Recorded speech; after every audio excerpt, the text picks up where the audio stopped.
All right, well, thank you guys for joining us. Very excited about the panel that we have here today. I'm Karen Parkey, as she mentioned, VP of Strategic Accounts at Built, which is a enterprise technology company that's focused on construction lending. I'd like to start by having you guys briefly introduce yourselves, and then we'll jump into some questions and how you entered the field and keep going. So why don't we start on that side, Shami? Hi, can you guys hear me? My name is Shami Sobhan. I work in JP Morgan Chase in the Community Development Real Estate Banking group. And in that role, I'm an originator providing loans for affordable housing. Hi. First, I wanted to apologize because I had surgery recently, and that's how I came just from the hospital almost. Having said that, and I hope the pills are not talking, my name is Maria Vellaneda. I started my career in international banking. I worked for the World Bank, the International Development Bank before the U.S. Treasury. And basically, we were doing jumbo loans for private institutions and governments in order for them to give later mortgages. Later on, when I moved to New York, I finally jumped fully into real estate on a brokerage side. I worked many years for Keller Williams. I was their top agent, and then I moved to Compass.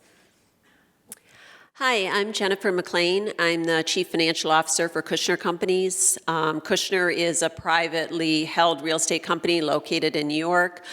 We have about a $10 billion portfolio, primarily multifamily, commercial assets, and hotels. In my capacity as CFO, I oversee all the accounting, finance, HR, IT, compliance, and risk management. Hi, my name's Karen Ramos. I'm with Credit Agricole, a French bank. It's the 11th largest global bank in the world and the second largest in France. So we are a bank, so we're a balance sheet lender, primarily providing financing for office buildings and hotels. So I head up the real estate syndications team covering the US and Canada, but I'm also the co-global sector coordinator for syndications. We have 9 offices globally, so 4 in Europe, 4 in Asia Pacific, and then the U.S. So in that role, I basically oversee the syndications in these different countries. Awesome. Thank you. So you all have various different roles in real estate finance. So I'd like to start by maybe you guys giving a brief background as to how you got to the job that you have today. So Maria, I'll start with you. You have a diverse financial background, so maybe just give us some insight into how you got to where you are. So basically, I feel the financial background gave me a skill set and a language to communicate with investors, to communicate with CEOs, CFOs, and high sort of level contact. And that allowed me to understand which was my niche market within the real estate spectrum. I just figured out that I was very good at communicating with other financial background people. Like I would say, like some brokers are great when they work with, I don't know, a couple, one is a designer, the other one is an artist, they want to fall in love with a property or something like that. In my case, I might not be like the great there. I feel very confident when I have people with a similar background and they're looking to acquire something of value. So I turn myself to work a lot with family offices. Many of them are sort of billion-dollar family offices. They have large portfolios. They allocate, let's say, $30 million in real estate New York. Maria, can you help us to do all those purchases? Great. And then we sort of make the purchase based on a certain level of return, a certain level of property value, and obviously trying to, find those gems where the price is lower than what we consider the real value of the asset, and we see that there is like an appreciation potential. Great. So Shami, maybe would you give us some background as to how you ended up at JP Morgan. So it was almost by accident. I did not grow up thinking I wanted to be in real estate or in finance. When I graduated college, I did like a public policy major, and it was just the broadest thing I could find that would give me kind of a taste of everything. And then after that, I did the Peace Corps, and I did some work in international microcredit. It was almost like my first career before I jumped into to this world. And it was, what was interesting about microfinance was it had a double bottom line. Which I think is kind of what brought me to Chase and affordable housing lending, which also has that double bottom line. I moved to New York, and for personal reasons, it was difficult to continue traveling overseas a lot. And so through a series of informational interviews, I spoke with someone in JP Morgan in their community development lending group. And it was a world I'd never heard of before. I think Vicki Bean spoke earlier this morning. I'm sure she spoke a lot about affordable housing. And so, banks have a CRA need. They have to lend money and to get CRA credit, but they also have to make money doing it. So it felt like the perfect kind of transition. And the learning curve was very steep, but it's been fantastic. Awesome. One of you guys want to jump in? Karen? So I have a little bit of a unique background. I'm not your traditional banker. This is actually my fourth career. I'm originally from the Philippines, and when I started right out of college, banking was not the field that I ever wanted to get into, even though a lot of my classmates got into banking. So I started off my career in hotel operations. So I worked for Intercontinental Hotel in Manila in operations, and then I dabbled into the airline industry. I worked for United Airlines in Manila as well. Believe it or not, I wanted to be a flight attendant when I was in college. And then after that, I moved into consulting. I moved to Hong Kong. I got into consulting. I worked there for 5 years, and then moved to Singapore for 2-3 years. And then I eventually moved to New York to take my master's at NYU in real estate finance. That's how I ended up getting into banking. So since then, this is my fourth bank. I've worked at US banks and European banks. That's great. Jennifer? Well, I also kind of fell into real estate. It wasn't really planned, although I've been pretty much in real estate my entire career. I haven't wavered. I started off in college. I actually was one of the first in my family to go to college, so when I went off to school, I had no idea what I wanted to do. And I took an accounting class my second year, and I said, you know what, I think I really like this. I'm actually good at it, so I'm going to get a degree in accounting. So I got a degree in accounting and economics. At that point in time, no colleges or universities offered any type of real estate related programs. So I transitioned into public accounting, which was kind of the natural transition from college. And I was fortunate to basically work on all real estate accounts, so construction companies, developers, property managers, those were my clients. I left public accounting after 6 years and moved to institutional investor. I worked for Prudential back in the late 80s, early 90s, when Prudential had some very large real estate holdings. And so I was on the commercial side and obviously on the financial side of it. And then since then, kind of transitioned throughout my career, various CFO roles, but have really been on the private side, the last probably 20 years of my career. Thank you, guys. Clearly, you all have very diverse paths into real estate finance. So I'd like to dive in a bit now, kind of on some of the keys to success and where you sit in your roles. So I'll start with you, Karen. If you had to name 3 maybe keys to success that have gotten you to where you are today and that you attribute. So we're focusing on finance right now, right? So I think for me, the first step that I got, remember, kind of my background is different, right? I'm not your typical one that went straight to MBA and got into banking. So I sort of went the roundabout way and eventually found myself in finance. And I think my entry point was taking, education. I think in one of the panels earlier, they talked about having the right education. I think for me, that was key. I took my master's in real estate. Prior to taking my master's, all I knew was lodging, hotel underwriting, and I always miss the other property types, how to do what happens after the appraisal is done, right? So the financing part, the equity. So I think that was key. It gave me the confidence. I think it gave me the credibility internally and externally that I guess somehow I kind of knew what I was talking about. And then the second thing that I think was important was having, and I think it was mentioned as well earlier, is having some mentors, advocates. So I think it goes both ways, internal and external. I think the jobs that I did not do as well, I realized in hindsight I did not have a mentor. You know, nobody was taking care of me. I didn't have managers. I didn't have bosses of bosses who were looking out after my career. Today, where I am, I feel like I've learned my lesson. Now I reach out actively to people internally to advocate for me. You know, I work at a French bank, so you have to understand where the powers of B is. The powers of B are in Europe, right? So it's Paris and London. So I make sure that the decision makers in those locations know me, know the good work that I'm doing, and that they will advocate for me. Because at the end of the day, you know, we can also self-advocate. It's great, but I think the more effective way is someone else is advocating for you. I think, and that someone that they know. And then the third thing that I think was instrumental in, if you can quote unquote success, is I actually hired a career coach. So years ago, when I was at, I'll just say it, I was at another European bank called ING.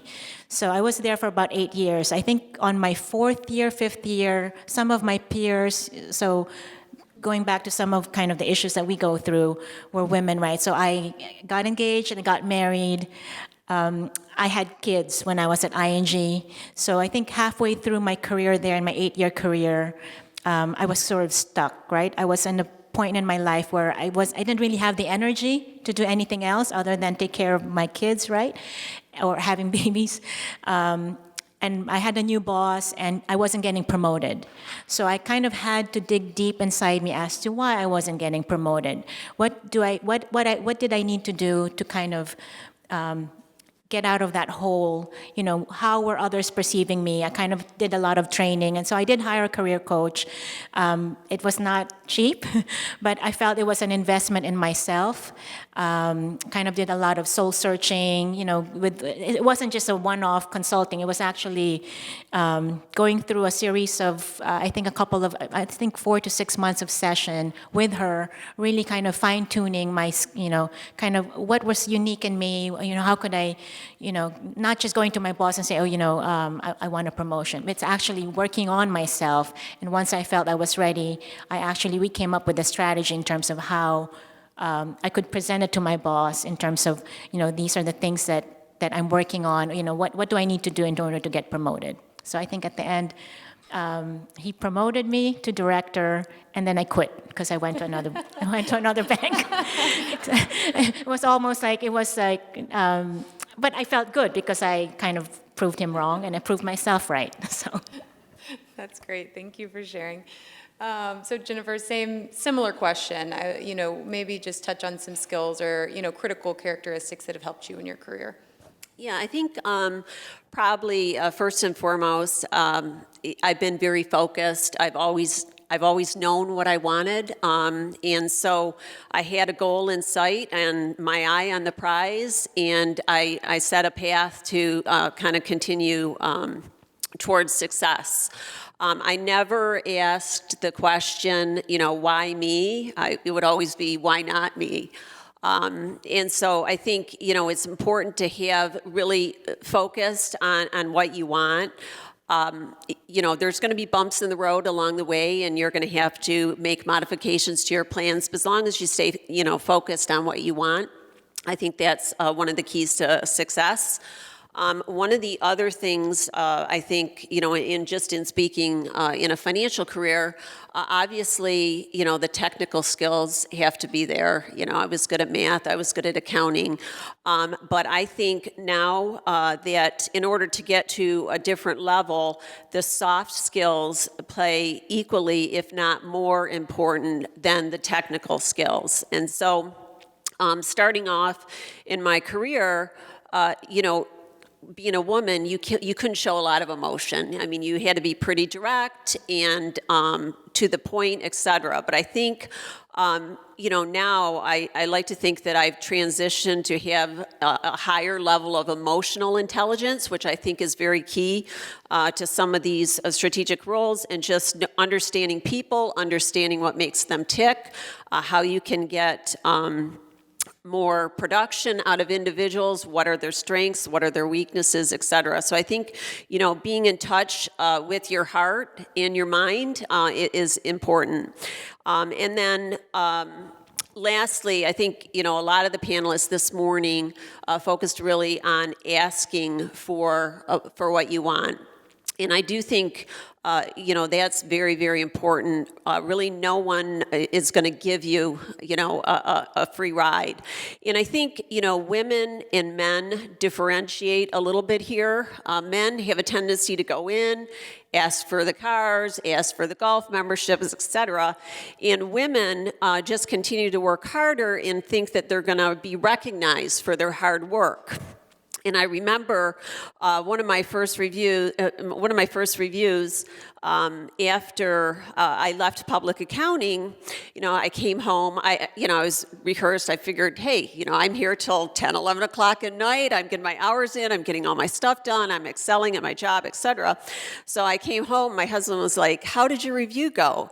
And I'm like, "Do you know what happened? Bob got a company car, he got equity in the deals, he got a golf membership," and he's like, "Well, how did your review go? Did you ask for what you wanted?" And I said, "No, I didn't ask." So the next year, I think you do have to ask, and it's not like you're going to get opposition when you ask. You just need to, step up and speak for yourself. Yeah, I could not agree more. That's great. So similar question, but maybe just to touch on some pivotal moments. I think game changers is also a term we use for that. So Maria, for you, what were some major game changers or pivotal moments in your career that enabled you to succeed as you have? I will sort of recall the importance of education again. I feel like I grew up in Argentina, so, coming here to New York, studying in an Ivy League school, for me, like, attending Columbia was like a game changer. Like, for me, it was like a sort of the dream come true at that time. Just being there and understanding, like, how so many cultures blend in a place like New York, our differences. So for me, definitely education is paramount. It was paramount also in my friendships, my contacts, like many things. Like many of my clients actually, are friends from my university years. Then it's gonna sound a little bit tacky, but it was a point in my life where I did many selfless jobs where I was helping the world too much. Like, I had like a lot of jobs that were related to international development, and there was a point in my life where I decided I wanted to make money. And that was crucial. And then the big question was how. So basically, that change in my mindset to pursue like a financial goal and feel like selfish for the first time, helped me to took a little sort of leap of faith, and I jumped to real estate because as I see, like many of us, we had like a previous life before real estate. Actually, it was not that something that we thought it was meant to be, probably. And I realized that I was very good at. I realized I could, add a lot of value. 2015, I was just managing at least 4 very large family offices from Latin America, and I would say there is probably very few places in the world that are so like macho culture, as they call it, and just earning my place on those tables where, the head of a family just listened to this person. I mean, it was like such a big deal. And later on, like because of the volume of, the clients that I was managing, that sort of helped me through to get like the third game changer. That would be like when I became like the top agent at the firm where I was working. It was like a sort of recognition, but at the same time, I mean, it allows me to sort of dream bigger and bigger, and finally, that's why I switched companies, because I thought, you know, this is going to be the company of the future, and it's going to give me like the platform I need to grow more. And I feel like it's nice to always have like an ambition of a little bit more. And I'm not ashamed, you know, of saying that. I feel it's good to have that ambition. Yeah, absolutely. Thank you. So Karen, we've touched on this a little bit today in other panels and throughout the event, but how would you say you distinguish yourself in an industry that we consider to be male-dominated? I think there's two ways to think about that. I think the first one is, I mean, I start off with, I have to be on an even playing field with the men, right? So first you need to have, you need to be capable, you need to have the right credentials, you need to have the experience, and then you need to deliver the goods, right? So you have to start off with that. You know, I was a president of the Real Estate Lenders Association chapter a few years ago, and I thank the chairman of the board for kind of appointing me to become the president. I said, thank you for, for identifying me or promoting me as the president. She said, well, we didn't really, ask you to become the president of the RELA chapter for New York because you're a woman, but it was because we thought you're capable. So I thought that was sometimes first you have to start off with, that basic capability, right, and credential, and then you get that respect from your peers and senior management. I think the other part that you have to distinguish yourself is you kind of want to make yourself a little different, and what are you bringing to the table? I think for me, I think what makes me a little different is my ability to network internally and externally. I think. When I say network, it's not just talking to anybody. It's being strategic as to who you're actually networking. Are you speaking with the decision makers? I said earlier, working for a French bank, it's people in Paris and people in London, in my case. In the U.S., obviously, there's senior people in your different organizations, but also externally. I moved to New York in 2000, so I now have a 19-year history of networking, and I'd say don't underestimate the people that you interact with. As simple as you're interviewing for a job. Believe it or not, there's some people that I interviewed with, 17 years ago. We ended up becoming friends, and they were instrumental in me getting into a board seat or a women's organization, WX, which I would not have been able to get access to if I did not meet certain people. You know how when you meet people, even in interviews, sometimes you make a connection, and you have to keep in touch, right? So it takes an effort to keep in touch. So I have this thing where I actually ask people for coffee. I remember people's birthdays, and I actually make a note and I greet them on their birthdays. Every so often I meet people for coffee. I encourage people who work with me to always kind of find time to help people. As I was starting off in my career, I always met people for coffee, for advice, and now I'm at a position where I'm helping people, hopefully to give them advice as well. It's just kind of the circle of life. Yeah, that's fantastic, full circle. So Shami, to follow up on the question that we just asked Karen, so it's a male-dominated industry. How do you feel like how do you feel like being a woman impacts your professional style? I have to agree with everything Karen said. The work that we do in affordable housing, there's a lot of parties involved. We work with city agencies and state agencies. We work with our clients. We work with equity investors. And there's a lot of collaboration that needs to happen, a lot of consensus building. And so I think sometimes women tend to be we're a little naturally better at this, I don't know, in hearing everyone out and trying to figure out a way to problem solve so that when our capital stacks can often have 10 plus layers of financing, right? Making sure that when we do finally get to a closing, because a lot of the work we do is transactional, that everyone walks away feeling like they got the best deal. Everyone, and that's I think ultimately what we're working for. And I feel like with women we're inherently built to do that. Not that men aren't, but it certainly makes it a lot easier. Yeah, absolutely.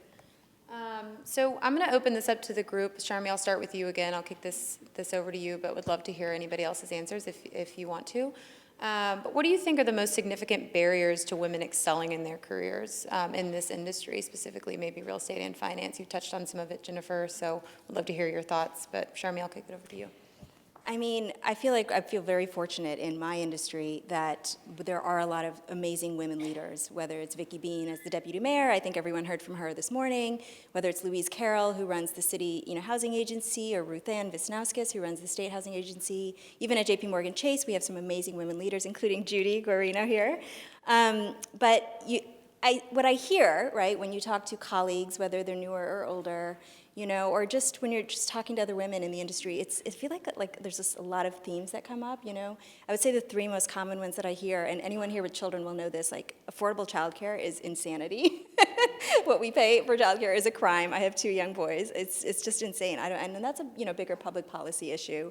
I think the other thing too we struggle with is finding real female mentors in this space. I mean, I feel like real estate is very male-dominated. I think there are amazing women out there, but it's just, you have to look harder to try to find them. And then, when you find them, like, hang on to them, I think those are the 2 big ones. And the third one I hear sometimes, but I know some companies are getting more, embracing this, is just flexibility, especially if you do have children or other things in your life that you're dealing with. And I think companies are slowly embracing that. Anyone else? I just want to add, so I think women, we obviously have, especially some of us who are already married with kids, I think the one more aspect that makes it more challenging is we have our home life to manage, right? So for me, I manage my work life, I manage my home life, and I'm also very active in I'm a vice chair of Real Estate Lenders Association. So there's 3 different worlds that I'm trying to manage all the time. So I think the challenge for me, that's, I think, unique for women is finding the balance, right? And trying to do a good job in all these aspects. And number 1, too, is travel. There's a lot, I think in finance, there's a lot of travel. There's also a lot of networking. Unlike the men, you obviously, like for my husband, he doesn't need to take care. Sometimes he shows up, sometimes he doesn't. So it's great if he shows up, so I appreciate it. Of course, a big deal for him. But in reality, I always have to show up, right? And I always have to know. We're fortunate. I have a live-in sitter, but my live-in sitter will only do what I tell her to do. Right, so I have to manage my kids' schedule, because if I don't tell her where the kids are going, they're going to sit at home. Just use the iPad all night long, right? So I think that's I think finding that, obviously you need to find a job that will offer that flexibility. And if you don't like to travel, which I don't like, so that's why I switched jobs from my previous company to where I am today, because I think where I am today, I can control my schedule better. If I travel, it's manageable and it's appreciated. If I don't travel, it's also fine. So I think you need to find that environment that will kind of suit your lifestyle, right? And if you're in that job where the men are always partying, and maybe that's not the job for me. That my second job is to be my kid's personal assistant, because I swear, it's truly a second job. Yeah, I think, just to echo what both of you said, I think finding that work-life balance is got to be the most challenging thing for a woman. And I guess, I struggle constantly. I tried to solve that with less sleep. I was getting 3-4 hours sleep a night, and the only time for myself was to get up at 4 o'clock in the morning, and that was my time for working out. And so you need to also take care of yourself, I think. Take care of yourself in order to be able to take care of others. And I guess you have to ask my 3 boys whether or not I did a good job. But I like to think that I was able to kind of separate. And when I'm at work, I'm totally focused on work. But when when my kids need me, I'm totally focused on my family. But I think, that's going to be a challenge. It's a little bit, companies now are recognizing that, I think, a lot more versus initially when, I was in the workforce and had, my first son. But I think that, with the flexibility now and the work from home and less travel, I think that there's less of a need now for a woman to be in the office and be seen on a daily basis, and you can still be successful in your career. No, I just want to add, so I think in that regard, again, if you don't find that fit, there are other jobs out there. I think if I would just mention, there's a lot of young people here as well.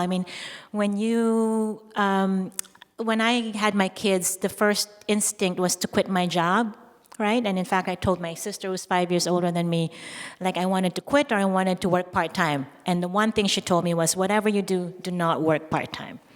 It's just, especially in our field, in the downturn, I think the part-timers are the first ones to go, which I stuck to it. I had my second kid. I think my male colleagues thought I was going to quit. There's no way I'm going to work after 2 kids, right? So I proved them wrong. Anyway, so I think just stick to it. I know it's going to be hard, but you find whether it's your in-laws or au pairs or whatever. I think there's always ways to kind of figure out childcare. And ultimately, for me, it's taking care of yourself. Otherwise, no one else will take care of yourself, right? What that means, your career, your health, your work-life balance, vis-a-vis your kids or your family. So anyway, that's just my... No, that's great. Thank you. So we touched on barriers, maybe to excelling in the career. Maybe that's a good shift. And Jennifer, you touched on this, so I'll start with you as to how to change the industry for the better and for women advancement. So maybe, you touched on this, but what is your company doing to promote the advancement of women in the industry?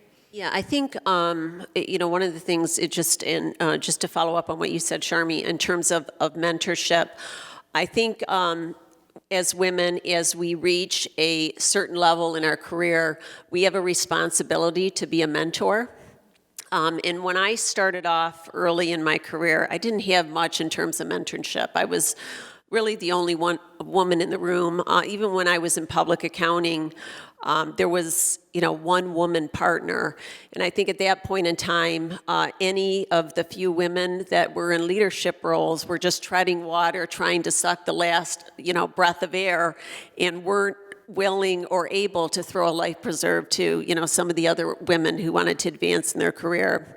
But I do think that's changed significantly over the last 10 years. So I think in terms of, we're all so busy with our day-to-day lives, but you have to make a point of doing some outreach and reaching out to the younger women who have potential and are interested in this career, and lending an ear and offering advice in terms of what they can do for advancement. Our organization actually has quite a few women in the leadership roles. We probably, about maybe 65% of the leadership roles are held by women, which is highly unusual compared to, the past employment opportunities that I've had. So I don't think, within my company, there's really no discrimination, I would say, between women and men. But I do think, I take it upon myself that, I've got some responsibility to assist other women in advancing their career. We do have a lot of outreach programs. We work with a lot of the colleges and universities. We have an extensive in-house training program where we can work, where we're very focused on promoting from within and identifying opportunities or individuals that have specific talents within our organization where we can mentor them and grow them along the way. Awesome, thank you. Shami, you touched on this earlier, but also JP Morgan, are there any initiatives or programs that you guys are doing for women or diversity that are working well, that you feel to be effective? Yeah, no, JP Morgan is actually amazing in this regard. I don't know if it's because Jamie Dimon has daughters or what, but we have this huge Women on the Move initiative focused not just on the employees, but also our clients, women-owned, women-led businesses. We recently had a huge event, around this, and there's, the leadership of the firm, women and men are very focused on it, where we were at Radio City Music Hall, with hundreds of people, and they brought in speakers like Condoleezza Rice. It was just phenomenal. And then also not just women, but in terms of diversity, JP Morgan does a really good job of creating these things called business resource groups. You can call them whatever you want, but it's like focusing on African American, leaders in the firm, and LGBTQ or Hispanic or Asian or whatever. And it just brings together people from all, because it's a really big bank, right? It brings people together from all over the firm who share this one common thing, and they can share experiences. So it's fantastic, and I know the firm is very focused on trying to promote diversity and promote more women, internally and especially in the hiring practices as well. That's fantastic, so needed. So before we open it up to questions, because I want to leave some time for the audience to ask questions, maybe let's just leave with some words of wisdom. I think if all of you could maybe chime in and state if you had some words of advice, tips, somebody starting out in their career, somebody maybe that's already in this field, what would maybe some top things be that you would say? Okay, or whoever wants to start. I can start. I think maybe the one thing I would say is, don't be afraid to step outside of your comfort zone. Being an accountant, I like to think I'm like an introvert that has to force themselves to be an extrovert. So, don't be afraid to kind of get out there, experience new things, ask to be involved in a project that you wouldn't normally be involved with. Asked to go out with the VP of construction and walk the job site and understand what they do and how that impacts your roles and responsibilities. So I think just, don't be afraid of taking risks, I think is one of the key things. I would say one of the main things I learned from a coach was to focus a lot of energy on our strengths instead of always focusing the energy on the weaknesses. I feel that's very important to, try to find what you're really good at and pursue it with passion, with discipline, with commitment. Wake up every morning with a sort of positive routine in something that you really sort of like and you're good at. I remember, I would say, sometimes all the education system is very based on weaknesses. When I was young, I remember, I'm 5'2", I was in the volleyball team. Of course, I was not going to be a pro. If I put all those hours, in something that I really like and I was really good at, probably it was, it would be much more worthy. And I feel like a lot of people today, they focus so much energy in what they do wrong instead of what they do right. So I would say just try to put most of your positive energy in what you like, in what you're good at, in what you add value, and pursue it with a lot of passion. I think that mix will give you some sort of success. I think for me, do you remember earlier I mentioned that I wasn't getting promoted, right? So I think I turned that negative feedback into something really positive, and that was my pivotal moment in my career when I went to a career coach. And I also, one of the comments from my ex-boss I wasn't getting promoted was, I need to speak at panels. And I was a VP. This is 10 years ago. And I'm like, who would want to listen to me as a VP? It's kind of, so anyway, so it forced me to step up. I was a member of the Real Estate Lenders Association, so I volunteered to co-chair the membership committee and then the sponsorship committee. 2-3 years later, I became the chapter president. Who would have known? And then 2 years later, I became the vice chair. So I'm probably going to be the chair in a year or two. So, all of that kind of just transformed because I was kind of put down by an ex-boss who today he is actually one of my mentors. So I think if whenever someone kind of tries to put you down, I mean, try to find the positive in that negative scenario, and kind of pull yourself up, and we talked about like self motivation or advocacy. I think it's important because you have to believe in yourself, and that don't give up. That's all. I mean, all of that is so phenomenal. I would say self-advocacy was what I was going to say, because it's so important, it's so hard, but you have to do it in a way that you're also not tone deaf. Does that make sense with the emotional kind of intelligence we talked about earlier? And I would say also, like, if something doesn't seem right, like if you're the only woman in the room and someone's like, Shami, you take the notes, or you like, no, why should I take the notes? You take the notes, or, I call it out, or, challenge your boss, like, am I being paid as much as, my male counterparts? Really, am I, or why not? Why wouldn't I? What do I need to do so that I am? So, just be mindful of that, but also, don't be tone deaf about it, because you don't want to, like, irritate people, but, you want to be conscious of what you want, and, figure out a path on how to get there in the nicest way possible. Absolutely. Well, thank you guys for sharing your insights and stories. I want to make sure that we save time for questions, so I think Bonnie has a mic if anybody has a question that they want to ask. Or not. No question. Or not. Here's one.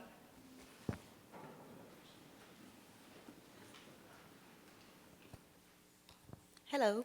So my question was a little bit more general. For someone that is in a more junior position and they're looking to propel themselves to the next level of their careers, any advice that you can provide when you're not 100% sure what that next step is going to be? This may be a second career. There's a couple of different aspects of the real estate field that are of interest, but when you're not 100% sure of where, which road to take, what are some of the, what is any an advice that you can give us to bring a little bit of clarity and hopefully propel you to the next level? I'll start, just because when I was thinking about leaving microcredit and finding the next thing, it was really through a series of informational interviews, and finding people in a wide range of industries, and that helped me kind of narrow down, this seems the most interesting, this seems the most intellectually challenging. Wow, this person seems to really like their job, why don't I look at that?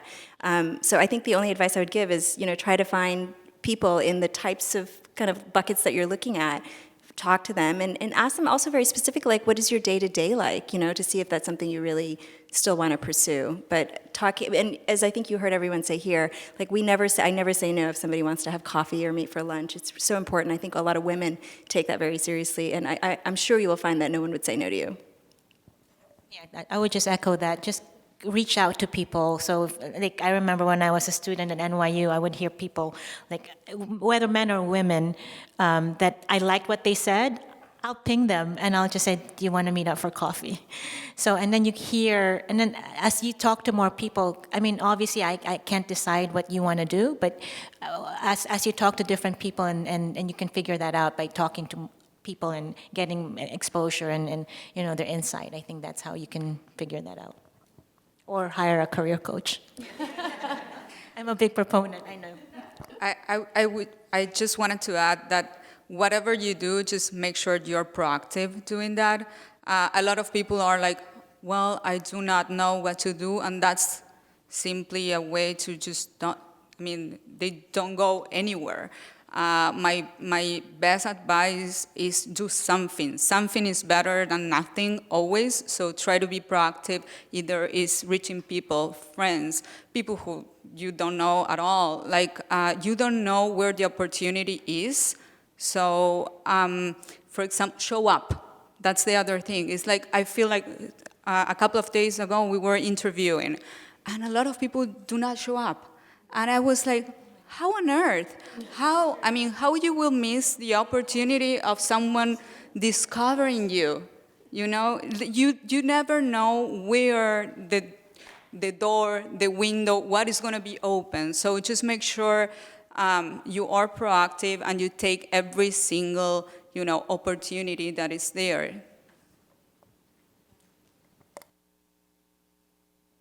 Any other questions? Okay, all right, well, thank you guys again.